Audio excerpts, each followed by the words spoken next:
This is chapter 2, and we are on podcasting basics. And in this lesson, we're going to talk about ID3 tags. In this lesson, you will learn what an ID3 tag is, what information are contained in an ID3 tag, how to view the ID3 tags of an audio file, how you can add ID3 tags, and what tools can be used for adding ID3 tags. So to get started, let's first define what an ID3 tag is. Basically, ID3 tag is a data container within an MP3 file that usually contains the artist name, the title, the year, the genre, the image or artwork, lyrics, and even copyright message.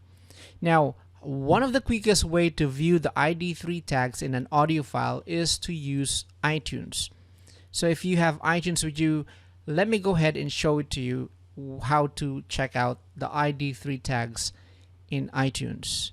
So right now I am here on iTunes. I am on my library, and I do have a podcast here, Balancing Us.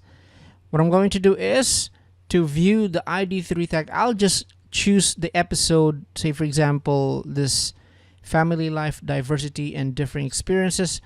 I choose that one, and what I'll just have to do is right click and then choose podcast info. Okay, so all the details that you are seeing on this screen right now, this is what an ID3 tag looks like. So these are the tags or the elements inside the ID3 tag. There's the title, the author, the genre, which is podcast, the release date, album artist, composer, the year, the track or the episode number, and the audio file length.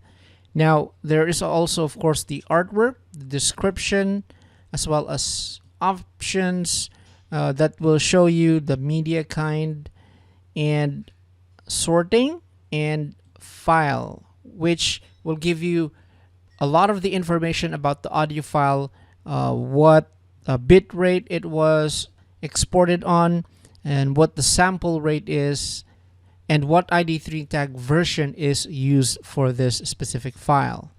These are the information that you will find in an ID3 tag using iTunes. All right, so that's using iTunes. Now that we know what an ID3 tag is, how to find it, the next thing that we're going to do is to how to add ID3 tags. Well, pretty much it's the same.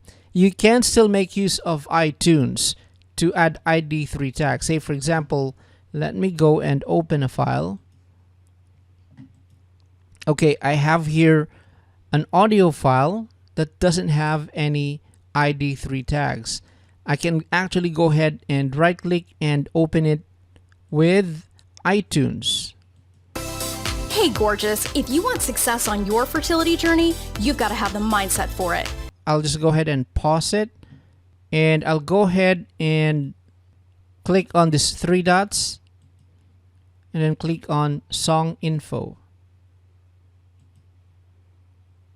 Okay, so you will see that if I wanted to add ID3 tags, I can go ahead and do that right here on iTunes.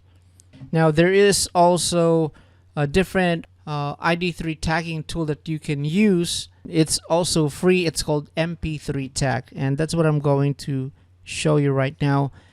So this is MP3 tag, and I opened the same file that we had in iTunes earlier, episode 132. So pretty much if I just go ahead and choose the file, you will see here the information for the ID3 tags for episode 133.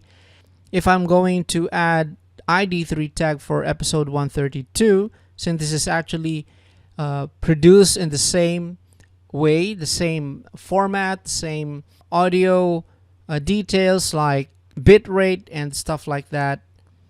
So I can just go ahead and actually copy the tag and choose episode 132, right click again, and then paste the tag. And I can just go ahead and update the information since this one is from a different episode. I can just update it to episode 132, lack and scarcity, name it.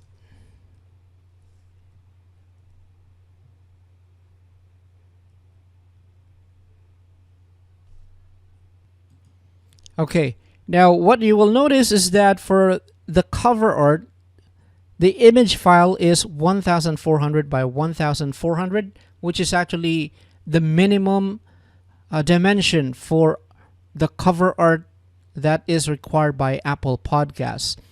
In terms of adding cover art in ID3 tags, you don't actually have to make use of that same dimension. You could actually use a lower dimension, lower version. So to reduce the file size, since this one is already 1 MB, and preferably we would like to have an ID3 tag that is only about 300 to 500 KB in file size. So what you can do, I can just go ahead and remove this cover. I'll go ahead and click and then add cover, and I actually did resize this original cover art from 1400 JPEG to 600 still in JPEG. Now, if you notice, the size is 1.16, and here when I reduce the file size, or when I reduce the dimension of the image, this is now only about 150 KB. All right, so there's a huge difference in the file size, and that will still work.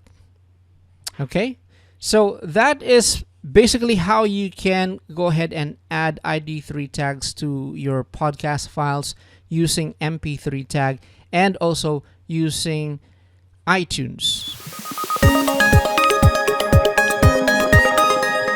So just a recap, in this lesson we talk about ID3 tags and learn the definition of what an ID3 tag is, how we can view ID3 tags in MP3 files using iTunes, and how we can add ID3 tags to audio files using iTunes as well as MP3 tags. If you have any questions on this topic, please don't hesitate to leave a message in our Facebook group. I'll try my best to answer those questions as soon as possible. Thank you.